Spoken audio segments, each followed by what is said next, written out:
Buenos días a todas las personas que nos acompañan en la transmisión de hoy. Está con nosotros el doctor Russell Ceballos, representante de la Juntía para la Administración Estatal de la Defensoría del Pueblo. Hoy en Defensoría en Directo hablaremos sobre la prevención y atención de emergencias y desastres. Si tienen alguna consulta, pueden dejarnos sus comentarios que los responderemos en vivo. Buenos días, doctor Russell. Muy buenos días, gracias por la invitación. Doctor, ¿cuál es la fuente de información oficial que cuenta la Defensoría del Pueblo en relación a regiones del país en riesgo ante eventuales lluvias o precipitaciones? Gracias por la pregunta, es de suma relevancia. La gestión de riesgo de desastres se ha dado justamente a través de un marco normativo para prevenir y atender la emergencia. Todo este circuito no va a ser posible si es que no se identifican los riesgos, no se identifican los peligros. Es así que el Estado ha establecido una serie de información sobre peligros, sobre niveles de riesgo. Por ejemplo, tenemos las entidades técnico-científicas, como el caso del IGP, con relación a aquellos movimientos sísmicos. Tenemos el IGMET, por geodinámica externa, quiere decir movimientos en masa, lo que ocurre en los deslizamientos. La Autoridad Nacional del Agua identifica los puntos críticos inundables. CENAMI, el ámbito meteorológico. Sin embargo, esta información es tomada por el CENEPRED, el Centro de Estimación, Prevención y Reducción de Riesgo de Desastres, en la que incorpora información del CENAMI, información del Ministerio de Educación, Salud, y elabora lo que se denomina los escenarios de riesgo. Entonces, no solamente está incluido el peligro, sino también la población en alto nivel de riesgo. Por edades, grupo vulnerable, las viviendas que estarían en riesgo, los establecimientos de salud, las instituciones educativas. Y esto lo desarrolla por centro poblado, por distrito, provincia y región. Esta información es de suma relevancia. Son remitidos por CENEPRED a los gobiernos regionales y locales diariamente. Lo que hemos observado es que en el mes de enero se han remitido cerca de 5.000 correos con esta información para que estos niveles de gobierno adopten medidas preventivas de preparación. No obstante, solo el 4% han leído esta información. Es así que hemos recomendado que se tome en cuenta, que se descargue esta información para las intervenciones que correspondan. Doctor, ¿cuántas personas están expuestas a las lluvias intensas a nivel nacional?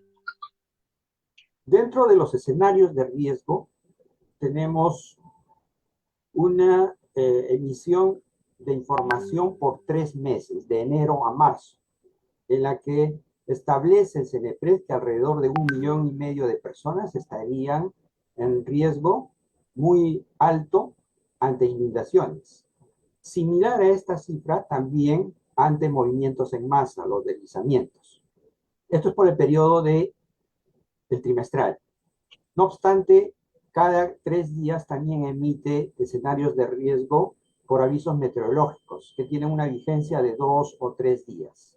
Y en este último escenario están alrededor de 250.000 personas expuestas. ¿Qué medidas preventivas deben de adoptar los gobiernos regionales?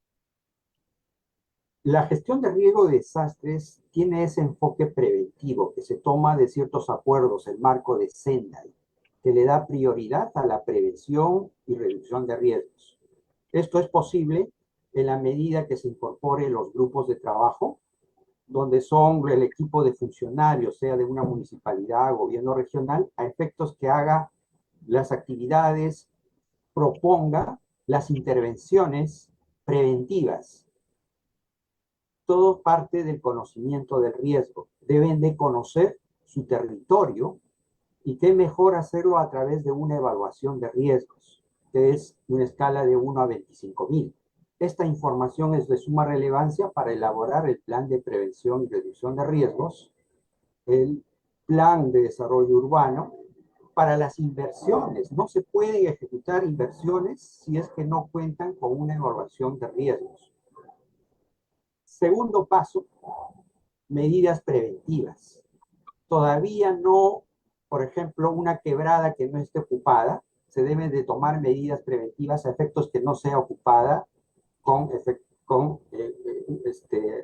ya sea con una vivienda, que no se puedan instalar algún tipo de construcción. Entonces, prever marco normativo a través de los planes. Una vez que está instalada la población en una zona de riesgo, como en este ejemplo estamos poniendo una quebrada, corresponde reducir los riesgos en la medida que sea posible a través de una evaluación de riesgos. Caso que no sea posible pensar en una reubicación, es lo que ha sucedido en Arequipa, que ya hubo un informe del IGP para una reubicación. No obstante, el gobierno local entonces, vamos a ver si han tomado algunas acciones previas, por lo menos expedientes técnicos y una medida para una reubicación. Dentro de estas reducciones de riesgo tenemos, por ejemplo, los muros de contención, defensa ribereña, descolmatación de ríos, la faja marginal debe evitarse la ocupación. Luego vienen las actividades ya de preparación, es decir, para el impacto, que no son propiamente estructurales, sino más de procesos, de planeamiento, de organización. Entonces, aquí la relevancia es darle prioridad a estos aspectos estructurales, preventiva sobre todo. Y esto recae en los 3 niveles de gobierno como responsabilidad. Doctor, tras un desastre, ¿qué derechos de las personas afectadas deben de salvaguardarse y qué instituciones son las encargadas de actuar?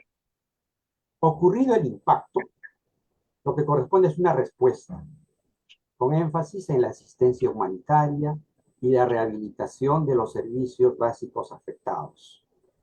La responsabilidad justamente es de estos ministerios, de los gobiernos regionales, como ya se ha indicado, todas las municipalidades. Los derechos que son afectados, en principio, deben ser resarcidos. Tenemos la ley 29664, la ley de gestión de riesgo de desastres, donde establece que el fin supremo de la gestión de riesgo de desastres es la persona. Toda actuación de los niveles de gobierno, entidades públicas y privadas, debe estar enfocada a garantizar la protección de la persona y sus medios de vida. Sumado a ello, la Defensoría del Pueblo propició la ley 30787, ley de aplicación del enfoque de derechos ante situaciones de emergencia y desastre, donde prevalece justamente la atención preferente, los niños, niñas, adolescentes, personas adultas mayores, personas con discapacidad y aquellas que tienen una afectación física severa en su salud, tanto física como emocional. Y la atención preferente también deben ser el derecho a la vida, a la alimentación, a la vivienda, a la seguridad. Tras el deslizamiento en la quebrada San Martín en Arequipa, ¿qué ha demandado la Defensoría para atender esta emergencia? Como ya se ha mencionado, aquí se dio ya un impacto. La Defensoría del Pueblo inmediatamente ha venido coordinando con los gobiernos regionales, con el gobierno regional, las municipalidades, haciendo el seguimiento. Es así que al ver la necesidad de que había sobrepasado la capacidad de respuesta del gobierno regional, se solicitó la declaratoria de estado de emergencia. Al día siguiente se dio este decreto supremo, donde intervienen los 3 niveles de gobierno, los sectores se les habilita la participación, al INDECI también se incorpora con los bienes de ayuda humanitaria, entregando al gobierno regional y a través de al gobierno local y a la población. Está haciendo el seguimiento de esta distribución de bienes de ayuda humanitaria. Asimismo, ha recomendado que se pueda contar con la asistencia técnica del INDECI a efectos que se pueda garantizar una distribución de manera ordenada, que se identifique a la totalidad de personas afectadas y damnificadas para que intervenga de manera efectiva los 3 niveles de gobierno. Más aún, al darse la declaratoria de estado de emergencia, están habilitados a hacer modificaciones presupuestarias, a intervenir directamente dentro del ámbito de su competencia, por ejemplo, el Ministerio de Vivienda, a través de módulos de vivienda, el Ministerio de Inclusión Social, el Ministerio de la Mujer, en cuanto a lo que es la protección de las personas afectadas, damnificadas. Asimismo, hemos recomendado que se instalen los albergues necesarios en lugares seguros, que estos cuenten con un servicio básico a efectos que se pueda dar una atención digna a las personas afectadas y damnificadas. Venimos haciendo el seguimiento que pueda darse esta asistencia humanitaria de manera efectiva, eficaz, pronta. Igualmente, el restablecimiento de los servicios afectados, el movimiento de escombros, donde la intervención ya se requiere con maquinaria pesada del nivel del gobierno central. No obstante, aquí quiero señalar que desde un inicio hemos solicitado que se intensifique el rescate de las personas que aún se encuentran desaparecidas. Doctor, tenemos algunas preguntas de las personas que nos acompañan en la transmisión de hoy. Ana María Tegui nos pregunta, ¿cuál es la función de la Defensoría en casos de desastres? La Defensoría del Pueblo, dentro del marco constitucional, justamente supervisa la buena administración por parte de los tres niveles de gobierno que cumplan con sus funciones en cuanto a protección, la atención de las personas damnificadas y afectadas. Y a esto también se suma lo que he mencionado, la ley 30787, donde habilita esta norma a la Defensoría del Pueblo como supervisor en cuanto de manera específica en la gestión de riesgo de desastres, en los 7 procesos que comprenden, desde los escenarios de riesgo, que los gobiernos regionales y locales cumplan justamente con sus funciones, en la prevención, en la reducción de riesgos, en la respuesta, poniéndole total énfasis en la asistencia humanitaria, garantizando que ésta llegue a todas las personas damnificadas y afectadas, en la rehabilitación y en la misma reconstrucción. Este marco normativo está incluido en todo el sistema de la gestión de riesgo de desastres. Venimos supervisando todas las etapas, no únicamente la respuesta, sino también previa a ella. Y es de estricto cumplimiento por todas las entidades públicas. Tenemos otra pregunta de Eielson Samir Valverde. Como vecinos, ¿qué podemos hacer si vemos que hay personas que viven en laderas en donde no se debería construir por estar expuestos al peligro? Corresponde la labor al gobierno local, es decir, establecer un mapa de riesgos previamente, acompañado de una evaluación de riesgos donde va a determinar qué nivel de exposición se encuentra la población asentada, en un nivel medio, alto, muy alto. Cuando son muy altos, lo que correspondería es un tanto considerar la reubicación. Cuando es un término aceptable, correspondería una reducción de riesgos a efectos que no puedan ser afectadas. Tanto medidas estructurales como no estructurales a través de un plan de contingencia, informar a la población que ocupa estos espacios sobre el nivel de riesgo en el que se encuentra, a efectos de evitar más adelante cualquier desastre. Entonces, la fiscalización de estos ámbitos corresponde a los gobiernos locales, básicamente. Tenemos otra pregunta de Diana Bonilla. ¿Qué institución es encargada de entregar ayuda humanitaria a los afectados por desastres naturales? Ayudemos a nuestros hermanos de Arequipa. Ocurrida una emergencia, el llamado a atender es, en principio, la municipalidad distrital. Tanto entrega de techo, abrigo, los enseres, alimentos, agua, kits higiénicos, herramientas. Cuando sobrepasa la capacidad de respuesta del gobierno local distrital, debe requerir a la municipalidad provincial a efectos que pueda intervenir. Cuando sobrepasa a este nivel, interviene en tercer nivel el gobierno regional. Es así que moviliza desde sus almacenes regionales los bienes de ayuda humanitaria para conducirlos al gobierno local y a través de este se entrega a toda la población. Nosotros hemos supervisado en 2020 134 almacenes de ayuda humanitaria de gobiernos regionales, municipalidades provinciales, municipalidades distritales. Hemos advertido que más del 70% no contaban con bienes de ayuda humanitaria respecto a alimentos. De hecho, más del 25%. Abrigo como el 20%.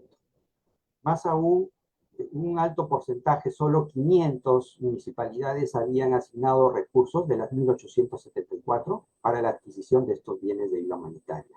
Ello implica que si una municipalidad no cuenta con los recursos, con los bienes de ayuda humanitaria, el servicio, la atención va a demorar, puesto que mientras espera la intervención de la municipalidad provincial o del gobierno regional. Entonces tiene que ser inmediata, oportuna la atención de las personas afectadas. Toda persona damnificada y afectada tiene derecho a una respuesta del Estado con prontitud. Tenemos otra pregunta de Astrid Daily. Es constante que ocurran deslizamientos en zonas no habitables. ¿Por qué no se les reubica a esas familias que viven en esos lugares o qué medidas deben aplicarse? Y justamente, como ya se había mencionado, corresponde al gobierno local establecer el nivel de riesgo. Una vez realizado una evaluación de riesgos donde no determina el nivel de riesgo, si corresponde, debe declarar una zona de alto riesgo no mitigable e iniciar las acciones de un reasentamiento poblacional, un plan de reasentamiento de manera conjunta con el gobierno regional. Buscar el lugar de acogida donde se puedan establecer proyectos de inversión para que pueda asentar a la nueva población. Por eso se denomina un reasentamiento. Entonces, un cambio, más que una reubicación que es temporal. Entonces, un plan donde interviene una comisión multisectorial. Las entidades técnico-científicas determinan, ajustan los niveles de riesgo, la presidencia del Consejo de Ministros, el programa Nuestras Ciudades, un plan que debe ser aprobado por estas instancias y finalmente materializado. Entonces, mucho recae en la decisión del gobierno local en coordinación con el gobierno regional para que se pueda materializar este reasentamiento. Tenemos una última pregunta de Castro Ruiz. ¿No se le puede acusar, denunciar o abrir alguna medida administrativa a los funcionarios que, sabiendo que su población está en riesgo, no actúa según sus competencias? Como ustedes dicen, hay información alertando de los posibles desastres. Justamente existen determinados marcos normativos. Es así que se da una ley de fortalecimiento del Sistema Nacional de Gestión de Riesgo de Desastres. Se señala, en caso de incumplimiento a las funciones establecidas en la ley del SINAGER, en prevención, en reducción de riesgos, respuesta, rehabilitación y los otros dos componentes, debe ser suspendido del cargo tanto el alcalde, el gobernador regional, el regidor en el caso de la municipalidad, el consejero regional. Entonces, están establecidas este marco normativo y a su vez debe ir acompañado de todo un proceso de seguimiento por el Ministerio Público de Prevención del Delito y la Contraloría General respecto a los recursos que se puedan estar asignando y de repente materializando en alguna medida o puede darse una ejecución financiera, pero en la práctica vemos que la ejecución física no refleja lo que es la ejecución financiera. Entonces, un seguimiento compartido, Contraloría, Ministerio Público, Defensoría del Pueblo, a efectos que los gobiernos regionales y locales asuman su rol, responsabilidad y también los mismos funcionarios de estos niveles de gobierno, los tres niveles de gobierno prácticamente. Quiero mencionar que desde la Defensoría del Pueblo venimos supervisando la atención de las personas afectadas y damnificadas, que puedan brindar de manera efectiva los niveles de gobierno. En las zonas declaradas en estado de emergencia, los 3 niveles de gobierno. En las zonas que no han sido declarados en estado de emergencia y que aún son afectadas, están en tercer nivel, donde los gobiernos subnacionales son responsables de dicha atención. Y aquellos distritos, zonas donde aún no han sido afectadas, hacer un llamado para que se tomen las medidas de prevención y las medidas de preparación ante cualquier momento. Como es dinámico, estos escenarios de riesgo puedan responder de manera efectiva, eficaz, en salvaguarda de la vida de la población y sus medios de subsistencia. Doctor, nos acaba de llegar una última pregunta de Fernando Pérez Galván. Estamos viendo lo de Turquía. Un terremoto en Perú sería devastador. ¿La Defensoría realiza alguna actividad preventiva para este tipo de desastres? Justamente estamos haciendo el seguimiento ya permanente hace buen tiempo, desde el año 2020, sobre la implementación del sistema de alerta temprana. Esto corresponde a nivel de todo el litoral, sensores a efectos de establecer la proximidad de este evento para reducir alguna afectación y salvar vidas. Tanto el compromiso es por el IGP, el Instituto Geofísico del Perú, en la parte del movimiento sísmico, y del INDECI, en lo que corresponde a la instalación de estos sensores, también acompañado del mismo tsunami. Este sistema de alerta tiene en conjunto para sismo, seguido de este evento, tsunami, como medidas de prevención. Igualmente hemos solicitado que se pueda actualizar los protocolos de respuesta ante sismo y tsunami, que sí requieren estos ajustes, puesto que está condicionado a movimientos sísmicos más no volcánicos, para que sea integral esta respuesta.